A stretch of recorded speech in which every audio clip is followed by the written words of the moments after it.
بسم اللہ الرحمن الرحیم۔ حضرت علی اور ایک زانی عورت۔ السلام علیکم ناظرین، آج ہم آپ کو حضرت علی اور ایک زانی عورت کا قصہ سنائیں گے۔ ایک دن مولا علی حضرت ثابت رضی اللہ تعالی عنہ کے گھر بیٹھے تھے۔ اسی دن ایک قافلہ مکہ مکرمہ میں جانا تھا۔ حضرت ثابت رضی اللہ تعالی عنہ اس قافلے کے ساتھ جانا چاہتے تھے۔ حضرت ثابت نے مولا علی سے اجازت طلب کی کہ میں بھی قافلے کے ساتھ جانا چاہتا ہوں۔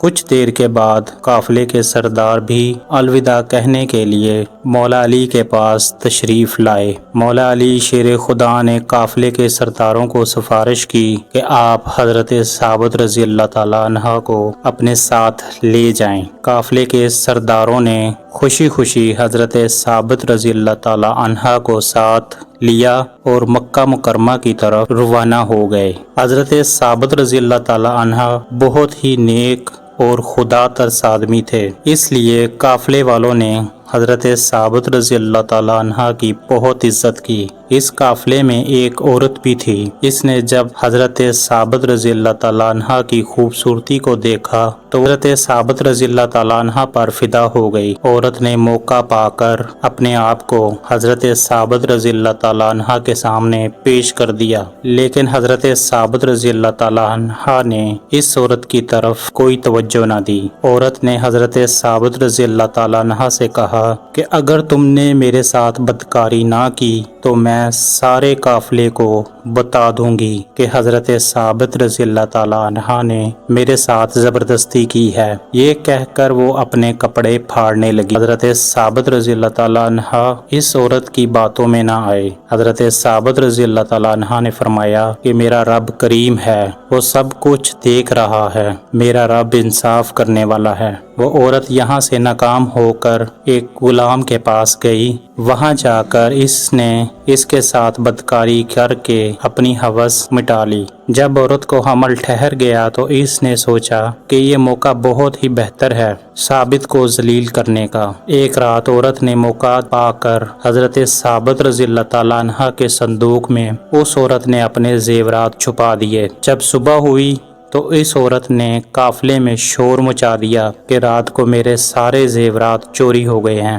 قافلے کے سردار نے حضرت ثابت کے علاوہ سارے قافلے والوں کی تلاشی لی، لیکن کسی سے بھی اس عورت کے زیورات برآمد نہ ہوئے۔ اس عورت نے اصرار کیا کہ حضرت ثابت کے سامان کی بھی تلاشی لی جائے، مجھے پورا یقین ہے کہ میرا سامان حضرت ثابت کے سامان سے برآمد ہو جائے گا۔ جب قافلے کے سردار نے حضرت ثابت رضی اللہ تعالیٰ عنہ کے سامان کی تلاشی لی تو اس عورت کے زیورات حضرت ثابت کے صندوق سے مل گئے۔ عورت نے حضرت ثابت رضی اللہ تعالیٰ عنہ پر الزام لگایا کہ میرے زیورات اسی نے چوری کیے ہیں، اور ایک رات ثابت نے موقع پا کر میرے ساتھ زبردستی بھی کی تھی، جس کا بچہ میرے پیٹ میں ہے۔ قافلے کے سردار عورت کی یہ بات سن کر بہت ہی حیران ہوئے۔ اس نے حضرت ثابت کو قید کر کے مسلمانوں کے خلیفہ حضرت عمر کے پاس بھیج دیا۔ حضرت عمر نے حضرت ثابت کو سزا دینے کا حکم جاری کیا کہ انہیں زناکاری پر سنگسار کیا جائے گا۔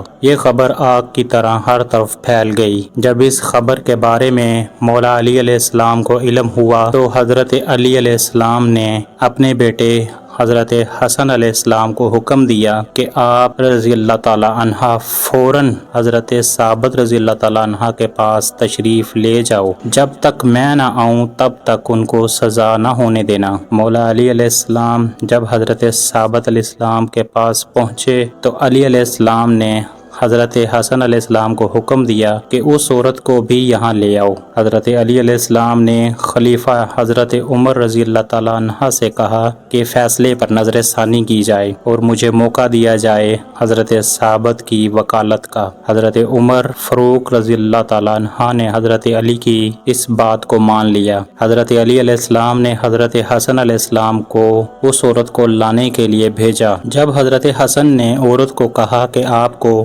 مولا علی بلا رہے ہیں۔ عورت نے پھر پوچھا کہ مجھے کون بلا رہا ہے؟ حضرت حسن علیہ السلام نے فرمایا کہ مولا علی آپ کو بلا رہے ہیں۔ عورت فوراً سمجھ گئی کہ اب اس کا برا وقت آ گیا۔ جب عورت دربار خلافت میں پیش ہوئی تو حضرت علی علیہ السلام نے عورت کو مخاطب ہو کر کہا، تم جانتی ہو کہ میں کون ہوں؟ میں علی ابن ابی طالب ہوں، جو کہ جھوٹ کو جھوٹ اور سچ کو سچ کرنے والا ہوں۔ مجھ کو سچ سچ بتاؤ کہ اصل واقعہ کیا ہے، یہ حمل کس کا ہے؟ عورت نے بڑے اطمینان سے کہا کہ سب کے سامنے ثابت کی چوری ثابت ہوئی ہے اور اس نے میرے ساتھ زنا بھی کیا۔ مولا علی علیہ السلام نے دیکھا کہ عورت مسلسل جھوٹ بولے جا رہی ہے۔ مولا علی نے حضرت حسن علیہ السلام سے فرمایا کہ گھر میں جو کپڑے کا ٹکڑا اور آسا پڑا ہوا ہے فوراً جاؤ اور لے کر آؤ۔ حضرت حسن علیہ السلام گھر گئے اور مطلوبہ سامان لے کر مولا علی علیہ السلام کے پاس آ گئے۔ مولا علی علیہ السلام نے عورت سے فرمایا کہ سیدھی لیٹ جاؤ۔ جب وہ عورت لیٹ گئی تو مولا علی علیہ السلام نے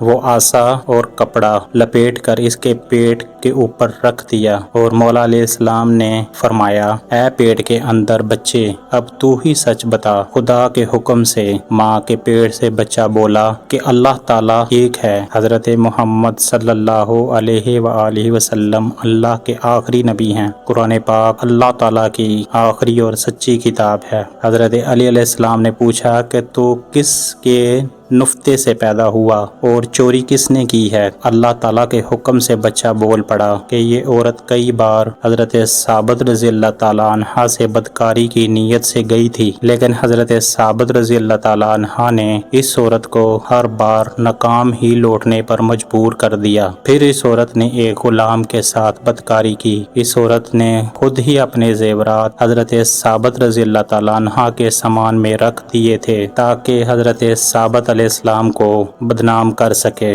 بچے کو بولتا دیکھ کر وہاں موجود ہر شخص سکتے میں چلا گیا۔ حضرت عمر نے اس عورت کو سنسار کرنے کا حکم دے دیا۔ حضرت ثابت رضی اللہ تعالیٰ عنہ کو رہا کر دیا گیا۔ یہ سارا ماجرا ہونے کے بعد حضرت عمر نے حضرت علی علیہ السلام سے دریافت کیا کہ یہ کپڑا کیا تھا اور یہ آسے کا کیا ماجرا ہے؟ مولا علی علیہ السلام نے عرض کیا کہ ایک دن حضور نبی کریم صلی اللہ علیہ وآلہ وسلم میرے پاس تشریف فرما تھے کہ اچانک وہاں سے حضرت ثابت رضی اللہ تعالی عنہ کا گزر ہوا تو حضور اکرم صلی اللہ علیہ وآلہ وسلم نے فرمایا کہ ایک وقت ایسا آئے گا کہ ایک بدکار عورت حضرت ثابت رضی اللہ تعالی عنہ پر بدکاری اور چوری کا الزام لگائے گی۔ حضرت ثابت رضی اللہ تعالی عنہ کا سنسار کرنے کا حکم جاری کر دیا جائے گا۔ میں نے حضرت محمد صلی اللہ علیہ وآلہ وسلم سے عرض کی، یا رسول اللہ صلی اللہ علیہ وآلہ وسلم، اس الزام سے ثابت کی رہائی کیسے ہوگی؟ رسول اللہ صلی اللہ علیہ وآلہ وسلم نے مجھے کہا، یہ ایک کپڑے کا ٹکڑا اور آسا لے لو۔ جب یہ واقعہ پیش آئے تو یہ کپڑے کا ٹکڑا اور آسا اس عورت کے پیٹ پر باندھ دینا۔ اللہ کے حکم سے پیٹ کے اندر جو بچہ ہوگا وہ حضرت ثابت علیہ السلام کی سچائی کی گواہی دے گا۔